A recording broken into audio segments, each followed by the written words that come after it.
Malcolm, Theresa May arrived at Davos shortly after her speech, which seemed to indicate a so-called hard Brexit, or at least harder Brexit. Can you give us an indication of the reaction of the business leaders at Davos to that speech? Yes, she had a very busy week, James. Um, when we were talking to our friends in continental Europe preceding her speech at Lancaster House, what we said was that the UK position pretty much had clarified, which was that the UK would exit the single market, it would exit the customs union, and that the ECJ, the CJEU, was a red line for the UK. And that's pretty much what Theresa May's speech said. But she also, I think, painted Europe in a much more positive light, or the relationship in a very positive light, and looked at the broader aspects of the relationship and how the UK and Europe might work together in the future. She also highlighted the importance of certain sectors of UK industry.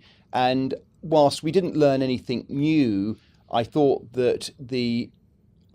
the speech actually did progress the UK's positioning, the UK's thinking ahead of the service of the Article 50 notice. And interestingly, after what was a reasonably hard Brexit speech, sterling seemed to appreciate against the dollar, which I'm glad I'm not an FX trader because I didn't quite understand that. A key feature of the UK's Brexit strategy appears to be entering into free trade agreements with third countries like the US and China. Having met with business leaders from non-EU countries during your time at Davos, what was their reaction to the concept of bilateral trade agreements with a new global Britain? And in your view, can those be negotiated within the 2-year Brexit window? Okay, well, yeah, there's the fundamental question about trade, and then there's the timing question. The fundamental question on trade is in which way is trade heading? And interestingly, since the US presidential election, Trump served an executive order. That's the end of TPP. TTIP seems sort of pretty much dead in the water, both from the European and the US. And those multilateral trade agreements seem to have no future. Bilateral trade agreements are certainly sort of suboptimal to multilateral trade agreements, and create a more fragmented patchwork of arrangements around the world for business to navigate. So a sort of balkanization of trade rather than an aggregation of trade arrangements.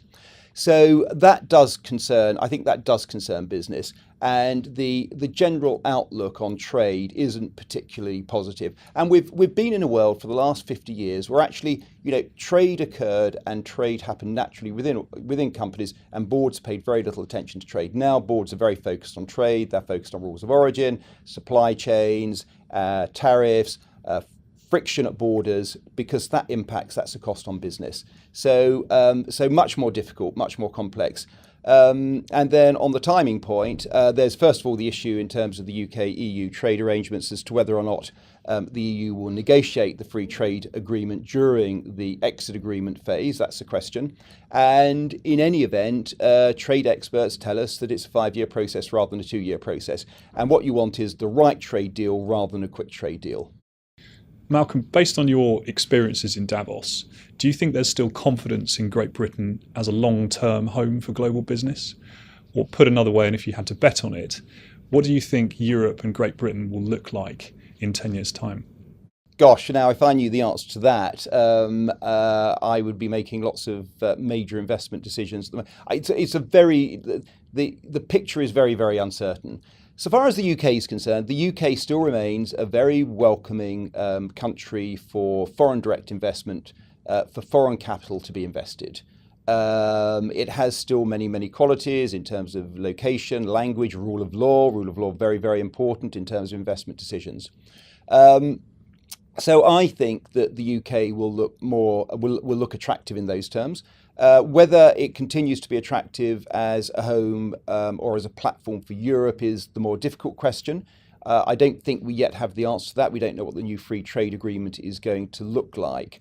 I think there may be some delay on investment during that period during which things clarify themselves. As to what Europe looks like, we've got the 2 big elections coming up this year. Europe has a number of fundamental questions to ask itself. And at Davos, I attended a meeting with a number of prime ministers, foreign ministers, and finance ministers of European countries.